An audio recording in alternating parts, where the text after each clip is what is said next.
Hello, আসসালামু আলাইকুম। কেমন আছেন আপনারা সবাই? আজকে একটা সুন্দর ফেরি হাউস বানানোর ট্রাই করব। আর এটা বানাতে আমি ইউজ করেছি শুধুমাত্র সাবানের একটা ঠোঙ্গা আর তার সঙ্গে সুপার ক্লে বা ফর্ম ক্লে। অ্যাট ফার্স্ট আমি এটার সাইডটা ঘরের শেপ দেওয়ার জন্য কাট করে নিচ্ছি। আর কাটিং এর ফিনিশিংটা ভালো আসার জন্য আমি এখানে কাটার ইউজ করে কাট করেছি। আর ঘরের ছাদ হিসাবে আমি এখানে কার্ডবোর্ড ইউজ করব।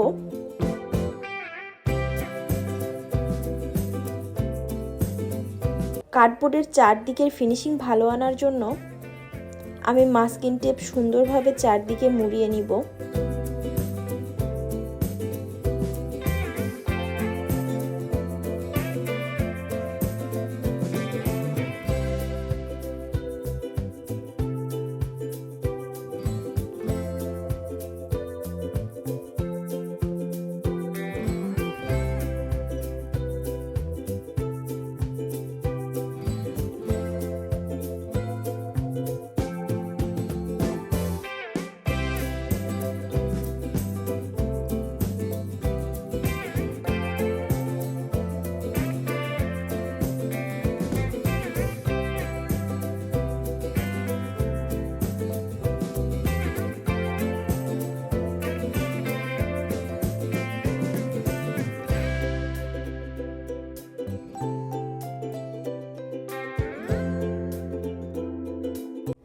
আর আমি যেহেতু ঘরটা হ্যাঙ্গিং করতে যাচ্ছি, তার কারণে ঘরের ছাদের মাঝখানটাতে একটা ছিদ্র করে সুতা টাঙিয়ে নিব। আমি যেই পদ্ধতি অবলম্বন করেছি আপনারা সেটাও করতে পারেন, প্লাস অন্য কোনোভাবেও এটা করতে পারেন। আবার কেউ যদি হ্যাঙ্গিং না করতে চান তাহলে তারা সেটা আঠা দিয়ে বা কোনোভাবে দেওয়ালে স্টিক করলেও করতে পারেন।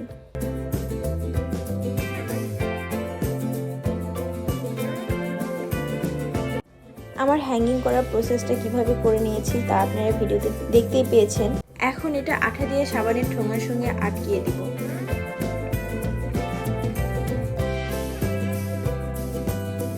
এতে সুন্দর একটা ঘরের শেপ পেয়ে গিয়েছি।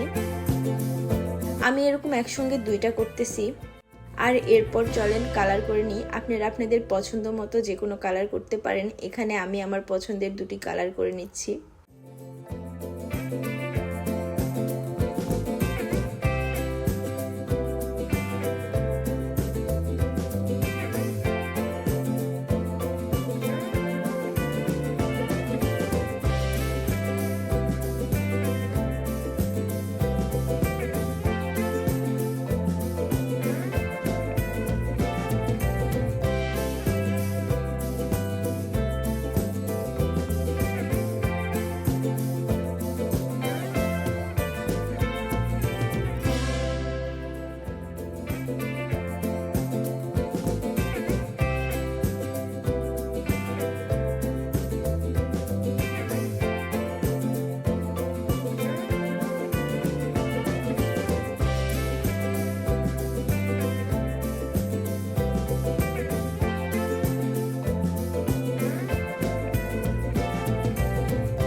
কালার করার শেষে আমি ফর্ম ক্লে ইউজ করব।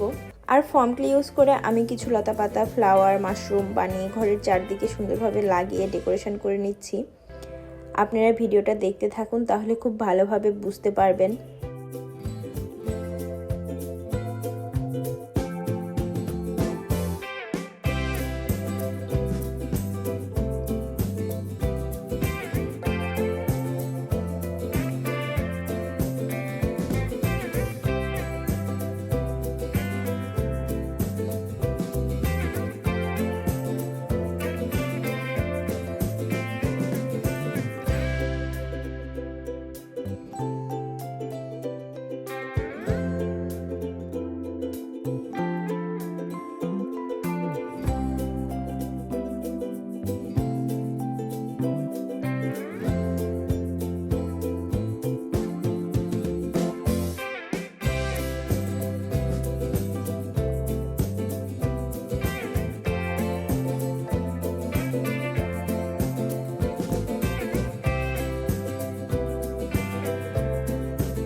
এই সেম প্রসেসে আমি দুইটা ঘড়ি বানিয়ে নিয়েছি।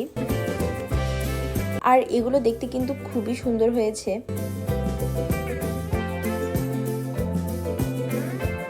যারা এখন অবধি আমার চ্যানেল সাবস্ক্রাইব করেননি তারা অবশ্যই সাবস্ক্রাইব করে দিবেন। আর আমার কাজটা কেমন লেগেছে অবশ্যই কমেন্ট করে জানিয়েন।